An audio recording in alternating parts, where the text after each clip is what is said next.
إنا أنزلنا إليك الكتاب بالحق لتحكم بين الناس بما أراك الله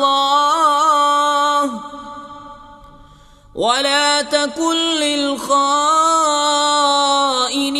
خصيما واستغفر الله إن الله كان غفورا رحيما۔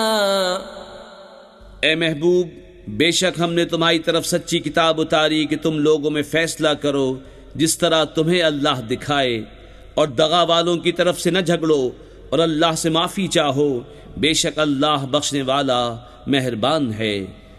ولا تجادل عن الذين يختانون أنفسهم إن الله لا يحب من كان خوانا أثيما يستخفون من الناس ولا يستخفون من الله وهو معهم إذ يبيتون ما لا يرضى من القول وكان الله بما يعملون محيطا۔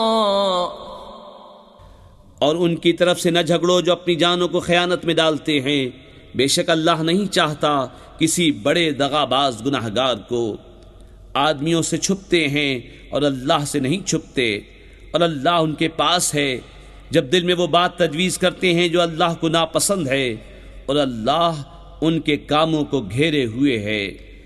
ها أنتم هؤلاء جادلتم عنهم في الحياة الدنيا فمن يجادل الله عنهم يوم القيامة أم من يكون عليهم وكيلا ومن يعمل سوءا أو يظلم نفسه ثم يستغفر الله يجد الله غفورا رحيما۔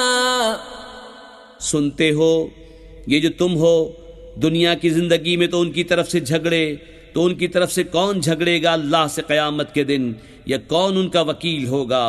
اور جو کوئی برائی یا اپنی جان پر ظلم کرے پھر اللہ سے بخشش چاہے تو اللہ کو بخشنے والا مہربان پائے گا۔ ومن يكسب إثما فإنما يكسبه على نفسه وكان الله عليما حكيما۔ ومن يكسب خطيئة أو إثما ثم يرم به بريئا فقد احتمل بهتانا وإثما مبينا۔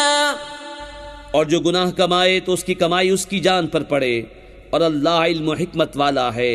اور جو کوئی خطا یا گناہ کمائے پھر اسے کسی بے گناہ پر تھوپ دے، اس نے ضرور بہتان اور کھلا گناہ اٹھایا۔